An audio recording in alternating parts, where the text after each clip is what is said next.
Alright folks, you've been asking me to talk about Skyrim weapons, and here you go, it's exactly what I'm gonna do now. In terms of real-life historical armed combat, there are definitely some reasonable designs, like this steel greatsword here. It looks relatively close to historical greatswords in terms of overall shape. It's a bit more ornate, but there's nothing about it that I see that would just break the design and make it unusable. The only problem is, in general, in the standard version of Skyrim without mods, the weapons overall tend to be a bit too large and thick and bulky. I mean, there is actually a mod for that, the Better Shaped Weapons mod, or BSW. That's the problem that the person has with them. The original ones look like, well, paddles, and I definitely agree with that. Many of them absolutely do look like paddles rather than swords. There are some very good examples for this, where the original thing is just... yeah, I can't put it any other way. Paddle is exactly the right term for this. It's too wide, too thick, too just bulky and everything. It's neither aesthetically pleasing nor very functional to have an overly bulky sword. But yeah, let's look some more at some specific examples. One odd thing that I noticed is that in Oblivion they were actually better in terms of realism and everything. The steel sword that you see in Oblivion is quite well designed, actually. Especially if you look at the lower one here. Even has a pretty ergonomic grip, and the guard is the right size. It looks like they actually took inspiration from actual historical swords and designed them based on that. Granted, it's mainly the steel swords that were like that. Some of the other designs in Oblivion are kind of silly, especially the Daedric stuff, but we'll get to that. Whereas in Skyrim, I don't know, they seem to have completely discarded the historical inspiration and just went with whatever they thought looked cool. This here, well, yeah, it is kind of vaguely inspired by a Viking sword, but doesn't have too much in common with it. It's, again, super bulky, very wide blade, and if you look at the relation of the blade to the grip, it just doesn't make any sense. The grip seems scaled differently. If this is supposed to be a grip that fits a hand comfortably, then the rest is just ludicrously oversized, and if the rest is properly sized, the grip is too spindly and thin to be used effectively. But, you know, at least if you get the overall dimensions right, if you scale it properly and change the proportions, it would still be a useful design. There's nothing particularly wrong with that, it's just the proportions that are off. And the Dwarven Greatsword also has skinny handle syndrome. Otherwise, it's not too bad. Let's move over to the really bad stuff, shall we?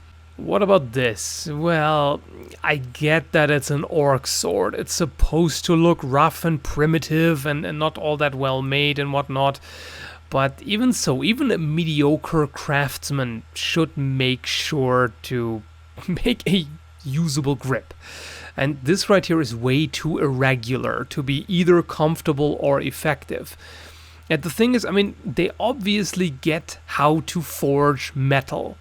You're telling me that the smith knows how to work the metal, but doesn't know how to shape it in at least a halfway decent way? Well, in that case, you shouldn't be using that thing. If the smith is that incompetent, the thing is probably going to break, most likely right here, where it's too thin for the entire thing. If you just look at the proportions again, the usual problem, you have a fairly massive blade, and then you have this tiny little grip here. And then you also have a large pommel, so you have a lot of force being concentrated right there on the grip.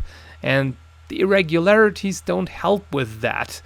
And here's one of my favorite examples of a Skyrim sword that is not only impractical, but also absolutely hideous. The main problem I see with it right away is the absolutely terrible handle. Just imagine you have a metal grip shaped like this, and just imagine what it would feel like, what it would do to your hand as you're trying to use it. because whenever you're wielding a sword, it will slide in your hand to an extent, and it's supposed to, like I said, to an extent. And this would just be absolutely terrible. Also imagine if you're actually striking something with the blade and the vibrations and the shock actually translate to the handle. Imagine how that would feel. Not good. It would be extremely uncomfortable. It would give you blisters immediately. It would give you a lot of hand shock. And if you look at the guard right here, there's a lot of nonsense going on. This weird mouth right here, yeah, it may look fancy and everything, and you might think that, oh, you could use that to catch an enemy's blade. But if you were to try it, you would definitely risk getting the blade on the hands that are holding the sword instead. So it's just not worth it. The entire thing is just too large. It looks thick and unrefined, and it would add unnecessary weight to the thing, which you don't really want. It would counterbalance the weight of the blade to an extent, but if you need that much extra material to balance it, that just tells you that you didn't make the blade properly. You didn't shape it right. So I took this thing and redesigned it, made some changes, and now it looks like this. You have a much more comfortable handle and also a more useful pommel because it's actually symmetrical, which fits with the blade type. And if you want to have fancy shape on the guard, it's much better to have kind of a knuckle guard like this, because that actually protects your hand well. I left this for the most part. I just scaled it down a little bit because it's not too bad. You could technically just cut it off right there and that would work perfectly fine. But yeah, if you want to make it look fancier, alright, there you go. The overall taper that I gave the blade is more of a personal thing because I like swords that are equally good at thrusting and cutting, but that's just a personal thing. You can actually have a blade that becomes wider towards the tip.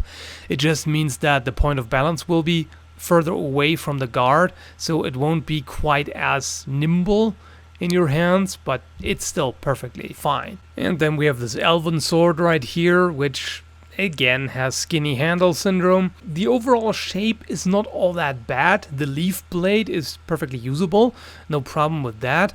The pommel is a bit weird, but hey, whatever, it's not a problem.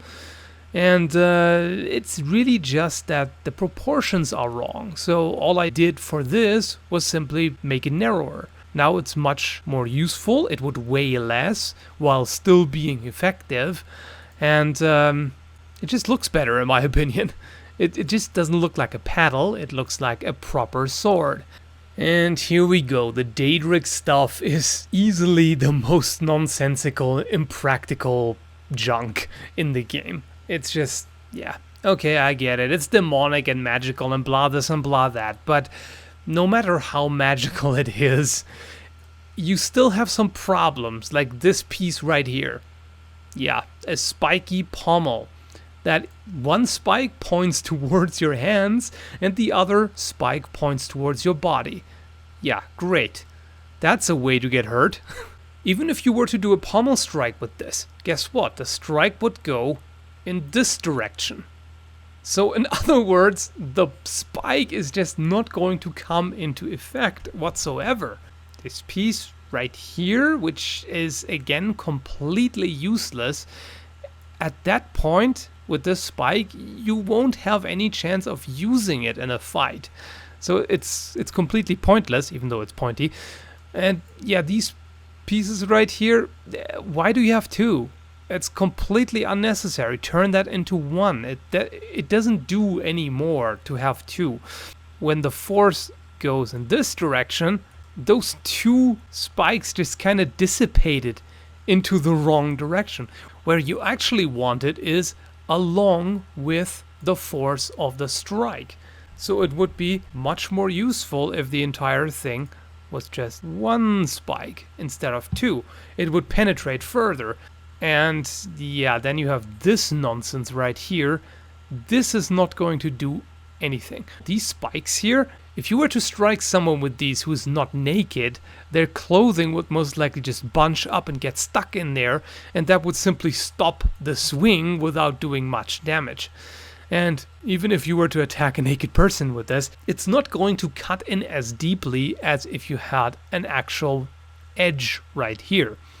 Simply because those spikes get stuck at bone or other material and then cannot penetrate any further. And overall, the entire thing is just too freaking large. Well, yeah, it could be magical, it could be special fancy material and whatnot to make it lighter and everything, but wouldn't it make more sense to use heavier, denser material that has a proper shape? Of course, now I only covered a small fraction of the Skyrim armory. There would be tons more to talk about, which would take a lot of time.